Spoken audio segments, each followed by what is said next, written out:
남들의 거래 동향을 보는 건데, 저는 제가 재개발 투자할 때 이제 이런 그래프를 보고 투자하는 게 아니고 그냥 그 현장의 사업성을 보고 투자하자.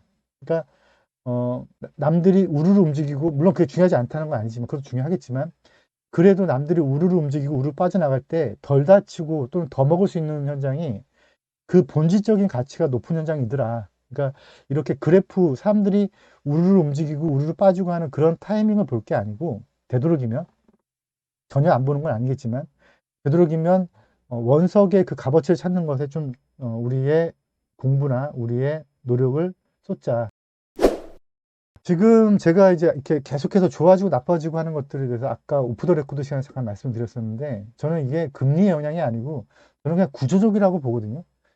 그래서 인플레는 자본주의 구조가 가지고 있는 그냥 구조적인 현상이고, 인플레가 일어나면 어쩔 수 없이 어떤 현물의 값어치가 올라가는 듯한 착시를 보이게 되고, 사실은 그게 현물의 값어치가 오르는 게 아니고 현금의 값어치가 떨어지는 건데, 그래서 그런 거 너무 지나치면 거품이 되고, 그럼 이제 그걸 또 이제 어쩔 수 없이 정책적으로 제거하는 과정, 이게 저는 경기 하락이라고 보는데, 그래서 최근에 미국의 금리들을 계속 올리는, 또는 양적 완화를 이제 그 출구 전략해가지고 다시 거둬들이는 정책들을 보면 좀 이렇게 어폐가 있는 것들 많이 봐요. 뭐냐면 예를 들어서 유가가 오르니까 그러니까 돈을 회수하겠다. 또는 반대로, 그럼 유가가 떨어질 때는 또 그럼 풀어야 될 거잖아요. 근데 유가가 떨어지니까 또 회수하겠다. 근데 전혀 다른 현상인데도 불구하고 계속해서 돈을 회수하는 정책을 피고 있거든요. 근데 그거는 핑계를 찾을 뿐이지, 실제적으로는 지금 유동성의 문제인 것 같아요. 그냥 유동성을 어떻게 하면 어떤 핑계를 대서라도 그 유동성을 다시 끄집어 들어와야 되느냐. 너무 지금 전 세계 유동성이 너무 많은 거죠. 그래서 구조적으로 상승될 수밖에 없는 인플레가 있는 거고, 그러니까 소비자 물가지수 올 수밖에 없는 거고, 조금만 사람들이 움직이면은 가격이 오르는 것 같은 착시. 근데 사실 가격이 오르는 게 아니고 현금의 값어치가 떨어지는 건데, 그래서 이렇게 경기가 좋아지면 인플레가 터지고, 그걸 다시 걷어들이는 과정이 어, 경기 하락 국면이고, 이거를 계속 반복하다 보니까 사이클이 존재할 수밖에 없는데, 이게 제가 느끼는 느낌은 우리나라는 딱 한 10년마다 이 사이클이 오는 것 같아요.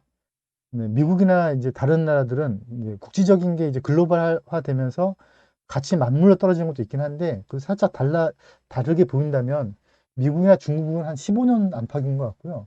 우리나라는 한 10년 안팎인 것 같은데, 그거는 제가 느끼기에는 그냥 인구의 크기인 것 같아요. 인구의 크기가 인플레를 신용 창조할 수 있는 그 구조를 인구가 크면 클수록 더 빨리 만드는 거죠. 또는 빨리 만들거나 더 늦게 반영이 되거나. 그래서 저는 정책, 돈의 크기의 흐름에 따라서 정책이 하락으로 유도하느냐 또는 상승으로 유도하느냐를 보고 투자 결정을 해야 된다고 보고요.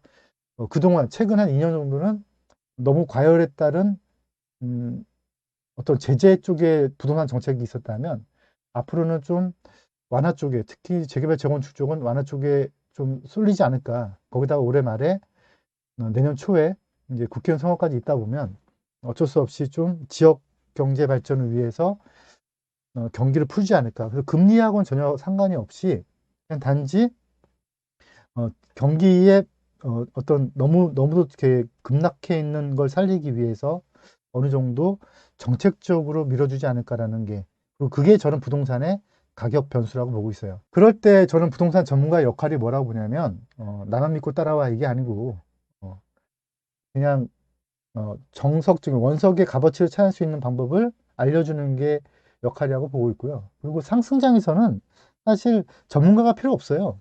상승장에서는 그냥 다 같이 돈 벌면 돼요. 그거는 이제 뭐 원숭이가 찝어주든, 또는 문어가 찝어주든, 아니면 초등학생이 찝어주든, 그냥 다 오르게 돼 있으니까. 근데 이제 하락장에서 또 버텨내야 되는데, 우리 지금 잘 버티고 있죠. 이제는 이제 상승장이 올 것 같은데, 아마 상승장이 오면은 엄한 전문가 가지고 뭐 가위로 내실 필요 없이 그냥 원석만 잘 고르면, 그러면 수익이 보이지 않을까. 그리고 이제 우리가 많이 또 그 실수하는 것 중에 하나가 뭐냐면, 자꾸 과거를 그리워하거든요.